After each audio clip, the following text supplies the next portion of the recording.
Adam Schefter is here. Adam Schefter podcast, one of the best journalists of his generation. I want to start here. The last time I saw you, Adam, was at the War Room, what they call it in Bristol, and you were feverishly, I would say, going over your fantasy teams. And we've talked about this in the past, and you've done basketball DFS, you obviously do fantasy football, and this is a big question.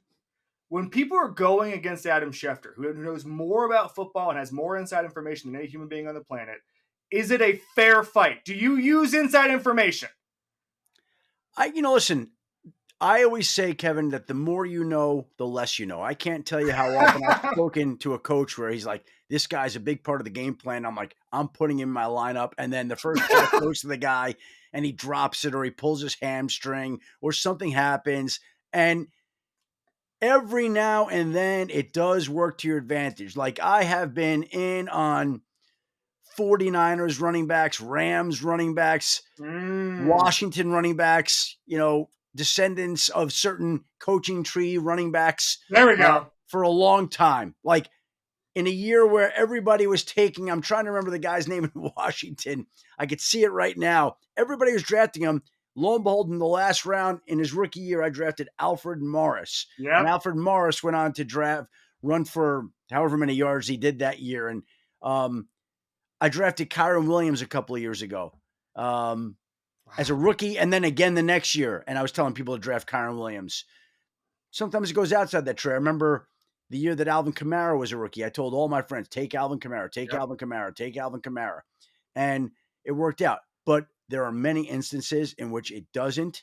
Yeah. But there's nobody who cares about fantasy any more than I do. And I always say to my friends, like, it's amazing. It means nothing and it means everything. That is my mantra with fantasy sports. It means nothing and it means everything. And it's so true. Like, I'm in 2 football fantasy leagues, one by myself in ESPN, one with these 2 partners that I have on our New York team. And this past week, we had the highest score in the league, 170 points.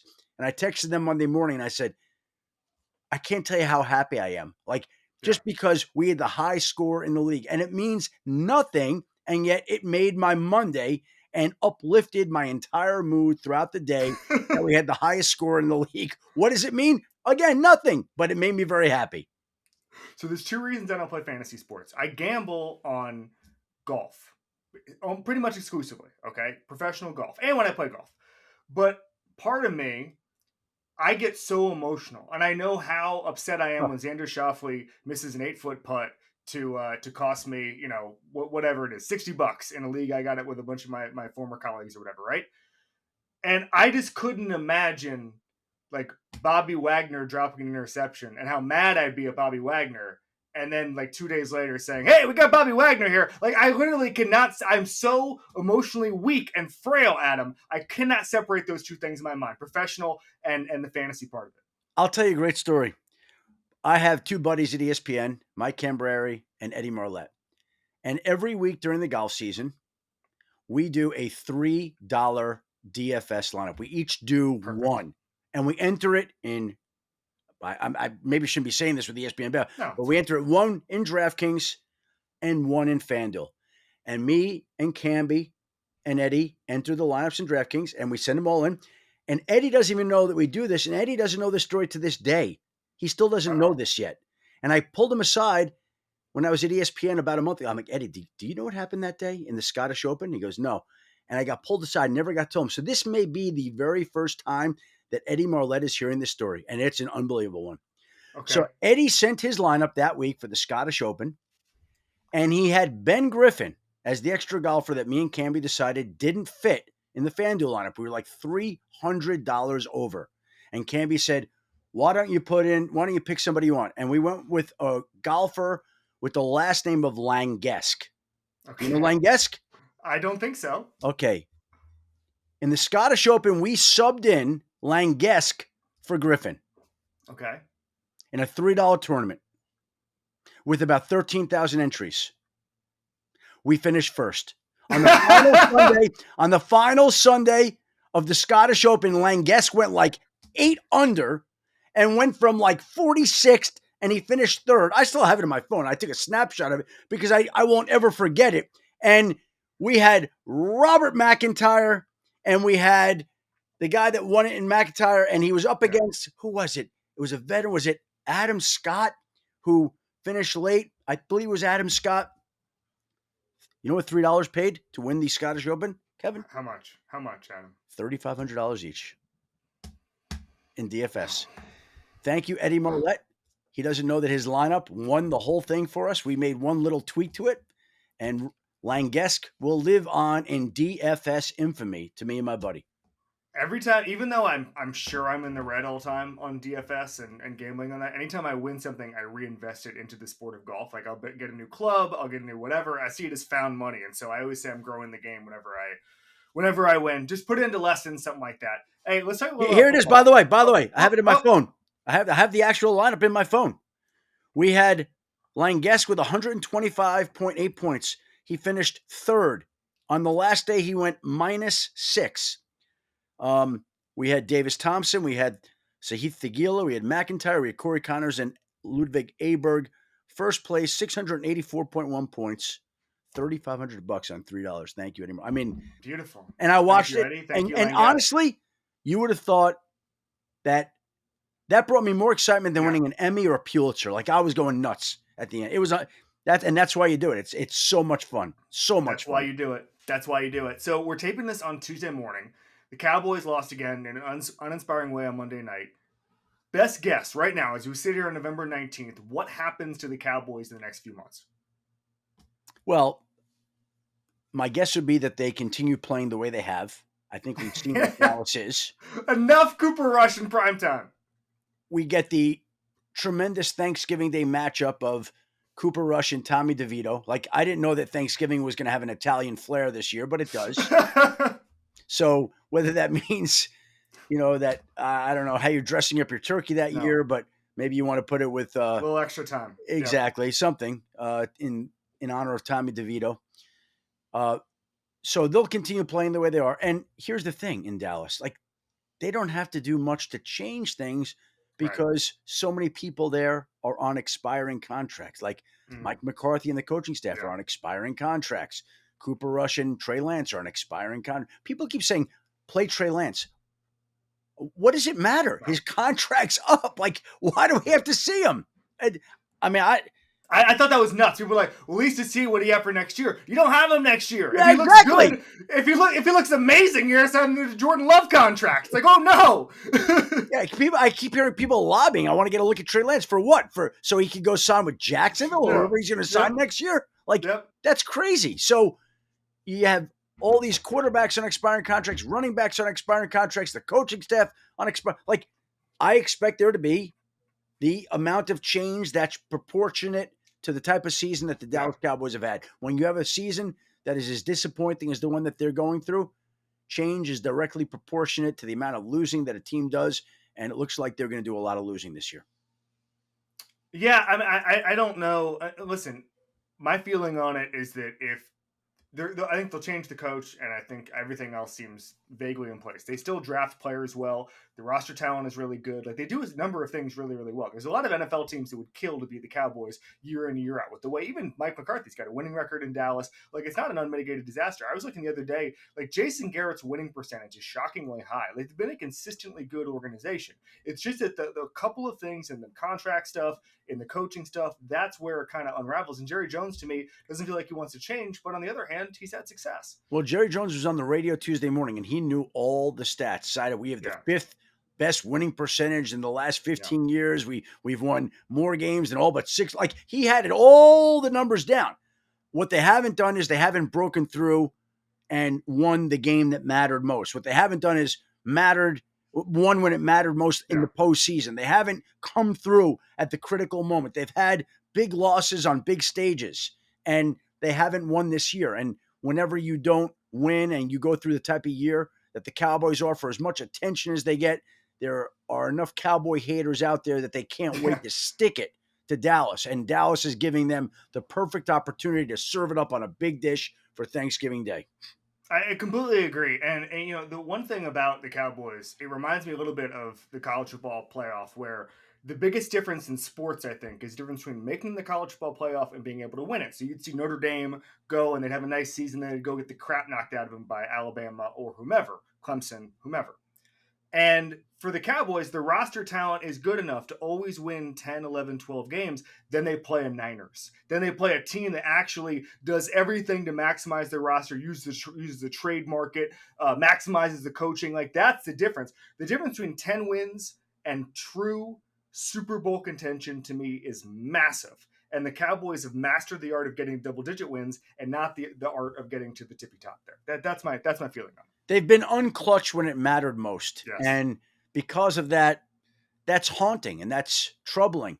And that's disappointing to them. Like, they didn't plan it that way. Nobody thought that they were going to go into that playoff game last postseason against Green Bay and lose. Nobody thought they were going to go into the playoff game the year they had the number 1 seed and lose to the New York Giants when Eli Manning goes in there and upsets the Dallas Cowboys. Like, they have come up short on the largest stages. And that's something that is very tough to get past and always stays with you. Here at Omaha Productions, we're very glad Eli Manning pulled that one out. That's our company policy. That's all I'll say. Hey, listen, you want to talk nice about the boss? Eli came through when it mattered most. That's absolutely. It. Right? Absolutely. And now they're coaching in the Pro Bowl this year again because they kept pulling. They know what to do in clutch situations, and the Pro Bowl guidance will be unbelievable. I don't care whether Eli's in Jerry's World or on a Broadway stage. The guy comes through.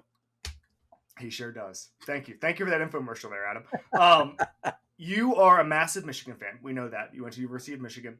Jim Harbaugh is one of the stories of the year. And I think that he was underrated coming back into the league. You're talking about a guy who came into the league or left the league as the winningest active head coach. And then he beat Matt LaFleur as soon as he came back into the league as winningest active coach. And I think there's a lot of people now kicking themselves that they didn't try to hire Jim Harbaugh anytime in the last, 7 or 8 years because of that track record. We saw what he did at Michigan, and you know this, like, their recruiting was not to level, if you strictly follow it, to the level of a Georgia or an Alabama or an Ohio State even. Jim Harbaugh took players who were rated worse, got them tough, got them into this culture, and then they kicked everybody's ass. And that was amazing. And I'm surprised now, and I was surprised at the time. And I said, I think that when he took the job, I thought the Chargers were going to win a Super Bowl or at least make it within 5 years. Maybe I was underrating how quickly that might happen. But I'll put it to you, seeing this now, why wasn't every team trying to hire Jim Harbaugh for the last 4 years? Well, I think with Jim, there's a few things to that. I think the timing had to be right with him. Yeah. First and foremost, he had to be ready to leave, and he hadn't done everything that he wanted to do at Michigan, which is go win. He wanted to beat Ohio State. He wanted to win a Big Ten championship. He wanted to win a national championship. Yeah. He wanted to do all these things like that. And I think that not that he couldn't have gone to the NFL sooner, he certainly could have, but I think he was waiting for the timing to be right. And now that he had accomplished everything that he wanted to, that he set out to do, then he was able to go ahead and leave for the NFL. Now, the interesting thing is, if we go back to last offseason, the only two natural landing spots, the two places that really were in play for him, it was the Chargers, and it was up to them to close the deal. Yeah. If they hadn't closed the deal, then he would have gone on and visited Atlanta. And Atlanta was a place that appealed to him. But Atlanta moved in on Bill Belichick and then changed course and decided to go with Raheem Morris. So I don't know that Jim Harbaugh ever wound up becoming a serious candidate in the end, a finalist for that job when clearly he should have been. And the truth of the matter is, to the Chargers' credit, they didn't let him out of the building. He went there and they got the deal done. And he is the anti-Charger figure.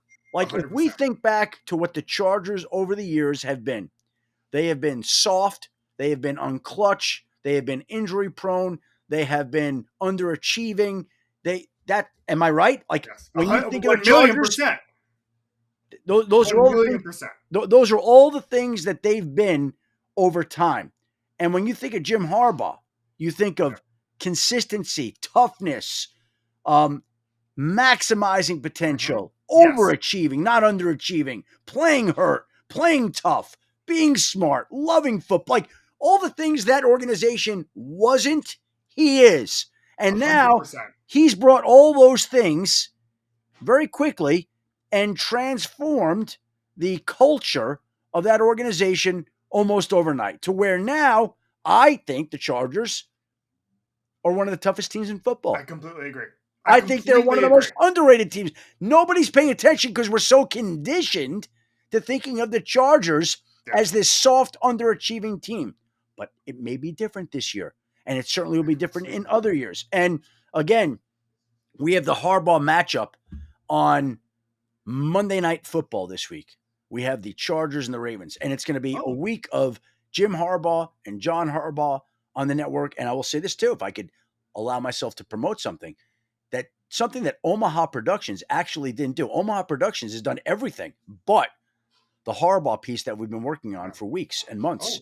And I sat down with Jim and John at the owners' meetings, and they were so outstanding that the producers at ESPN dispatched me to Ann Arbor earlier this season. I spent the day with Jackie and Jack Harbaugh, the parents, and we got to tell the story of Jim and John Harbaugh, and they're going to air it on ESPN this week, like as a 30-minute special. It'll be on ESPN Plus. They're going to run a segment on Sunday Countdown. They're on a bunch of it on Monday Night Countdown. But there's some there's some great stuff in there, if I could say so myself. Like, these guys were unbelievable, and it was an honor to get to spend time with the brothers and the parents and to see where they were. Like, I showed up at the parents' house in Ann Arbor. First of all, it's like a museum to the Harbaugh family downstairs. Like, unbelievable pictures and memorabilia and art. Like, I was in awe. And then to spend the day listening to the stories, Jack Harbaugh is so sharp and remembers everything. And he does have an enthusiasm unknown to mankind, that guy. Like, that's where the Suns get it. And so, again, if people get a chance, it'll be on ESPN Plus, it'll be on ESPN2, it'll be on ESPN, all the pregame shows. They were outstanding. They were outstanding. It was an honor to be with them. And the Harbaughs are fun. They're just good people. That.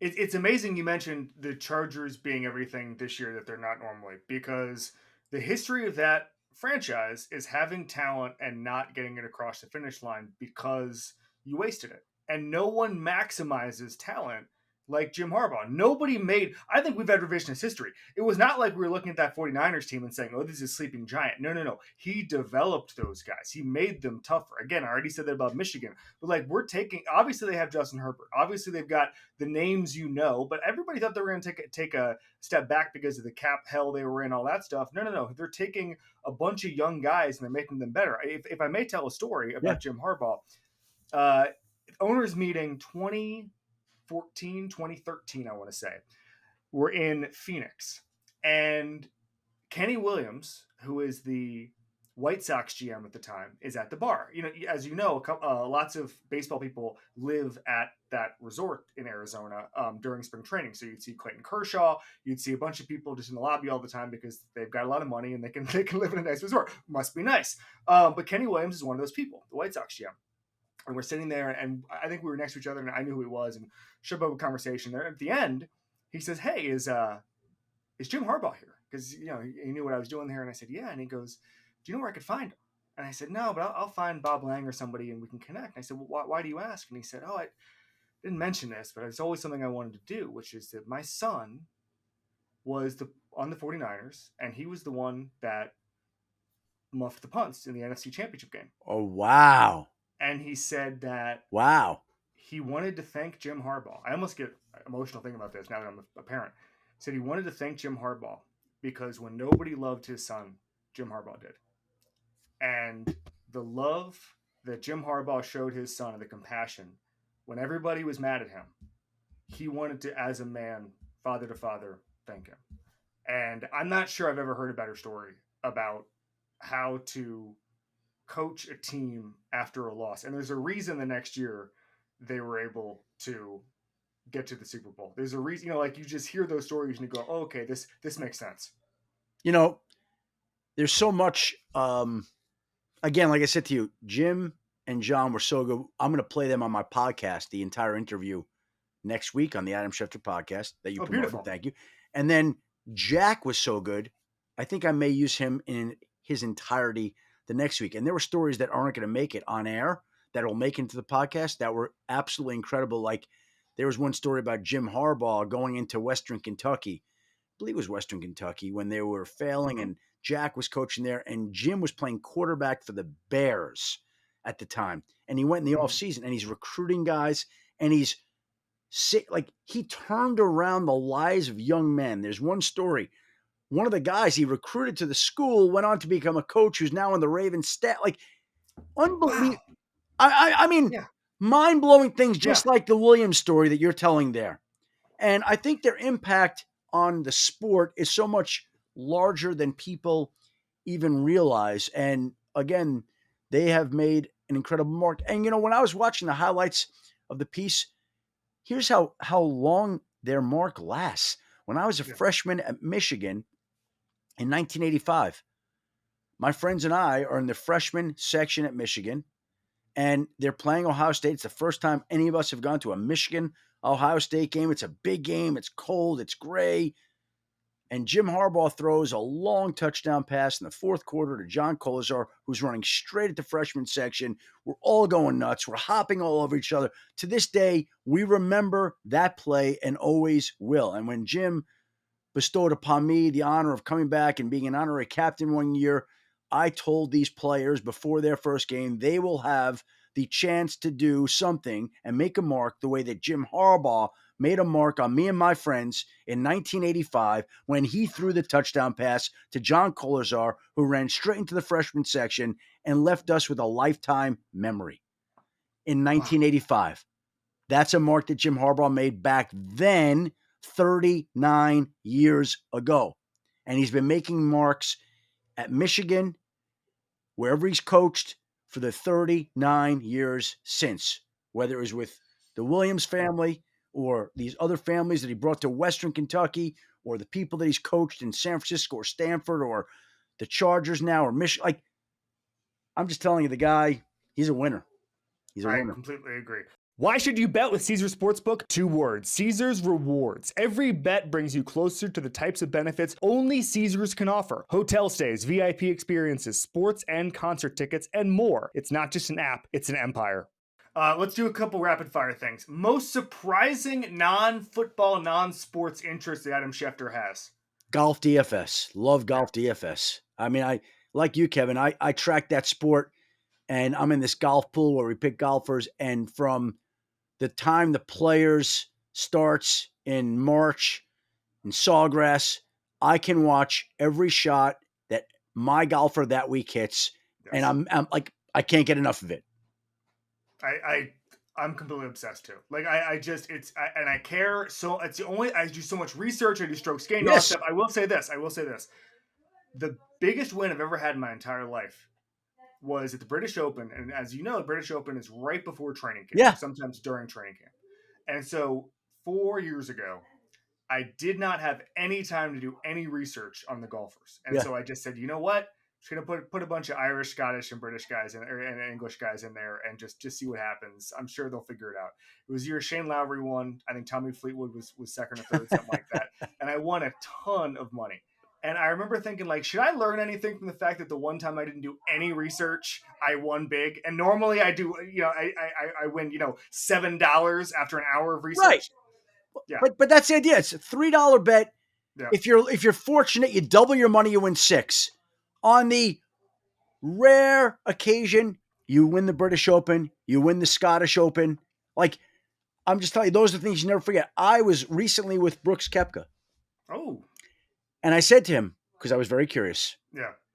Brooks, do you have any idea when you're warming up for these tournaments, when you've got those couple of days, who's going to win the tournaments? And he said, no.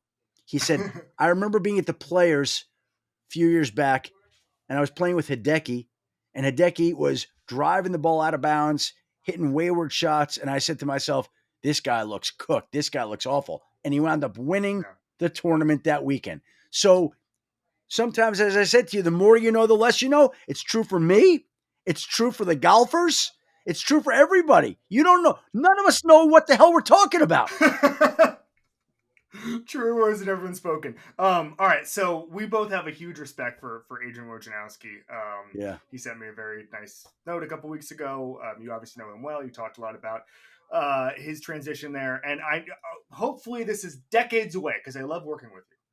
But what is the job where if you left this one and you got to just you don't care about money, you don't care about anything, you just want to do this job for the rest of your life, what would it be? It's a great question, and I've actually given it some thought recently.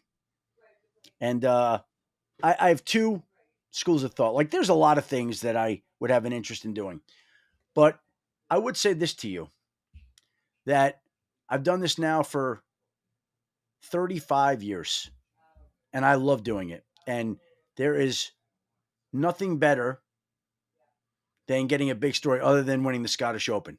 Like, Of those two things. But course. getting a big story, the adrenaline of that is still off the charts. But I feel like for 35 years, Kevin, I've had to chase down people and information. I've had to go get it. Mm-hmm. And I look at these broadcast crews that go into the stadiums every week, and they go into a meeting room and they bring the coaches and players to them. I wouldn't mind doing a job one day. I don't know what that is. Yeah. Where I'm not going to get the information, where it's brought to me like room service, right? You sit in that room, and it must be nice to be Joe Buck and Troy Aikman and Lisa Salters, where you're in that room and the people are being brought to you rather than you having to go seek them out and hound them. I can't tell you how many times I call somebody in season, the phone rings, they're like, oh no, what's wrong? Like when I call, they usually think bad. Okay, somebody's getting fired, somebody's getting traded, somebody's getting cut, somebody got hurt, right? So it'd be nice to be on the other end of that. The other thing that I actually have given a lot of thought to, when Woj left, there were people who floated the idea that I could succeed him. And I would say this, that if Woj had waited to the end of our contracts, which were done together, Mm-hmm. I would have had an interest in succeeding him at that time. It's not practical now. The timing didn't work out, and such is life. And Shams will do a great job, and good for the network to hire him. But that would have appealed to me at that time. I also think that the sport that we're talking about, golf, is lacking a reporter, and that appeals to me. Like doing that job as a golf reporter / insider. Like, Agreed. how many times does a tournament begin and we're 2 days in after I've set my DFS lineup and I hear, oh, this guy played on this course growing up. And I'm like, I wish I had known that. Or right? worse, I was all in on Hideki Matsuyama at the Players a couple years ago, okay? He withdraws because of a back injury. There we go. And then, wait, hold that. And then, I think it was Pat Mayo said that there were guys in the DFS community who said the Japanese media was all over it. But it's like, no. So wait, I gotta learn Japanese and read the Japanese sports papers to find out that Hideki Matsuyama's got a sore back? There's a hole. There's a little bit of a hole there, an opening. That appeals to me. So now if you want to come up with a job, like off of what I just said, where basically you become a golf reporter, Omni insider, and the people are brought to you in the NFL world, like, oh. I'll quickly tell you because I only have one more question after this, but I want to tell you a funny story. When I was I covered the Dolphins when I was in college, and Jeff Darlington was there. A bunch of people were there, and it was 2008, and Jason Taylor wasn't playing all week or wasn't practicing. Yep. And Jason Taylor was the guy, and it was 2007, the guy in Miami. Obviously, won Defensive Player of the Year before, and the biggest story everyone was, when is JT going to get healthy? When is he going to? And he wouldn't talk. You couldn't see him in the locker room. You know how it goes. Yeah. Friday before the game, we could just see Jason Taylor walk in there. And Jeff Darlington is going crazy. I'm going crazy. Steve Wine's going crazy. Tim Graham's going crazy. Yeah. And Harvey Green, someone just goes, oh, just because CBS pays billions of dollars, they get to talk to JT. And Harvey Green goes, yeah, that's right. And just walks away. And I've always remembered that. It's like, yep, that's why. So. Well, I'd like to be on that end of things rather than the guy that is going to seek it out. Again, by the way, if I wind up doing my job for the next 20 years, I got no complaints and I'll be thrilled doing it. Like, it's been an honor and a privilege to get to do this job, and I've loved it. And honestly, it's the only way I've known how to think, is to just grind. So I don't even know how to be in a position where things would be brought to you rather than you going to get it. So that would be a huge adjustment. But it's nice to think about that universe where things are brought to you rather than you having to go get it. All right, last one. Speaking, you mentioned not having to break news in the shower and all that stuff that Woj doesn't have to do anymore. Weirdest place you've broken a story is what?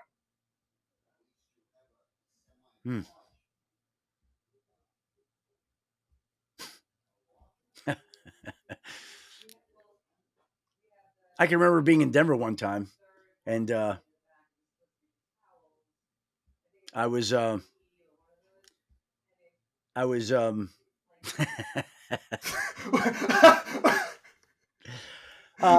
do I say this? I had just spent time with this woman for the first time. Yeah. Okay. And sure. And got a text that Dale Carter was being suspended. I think it was for 8 games for substance abuse.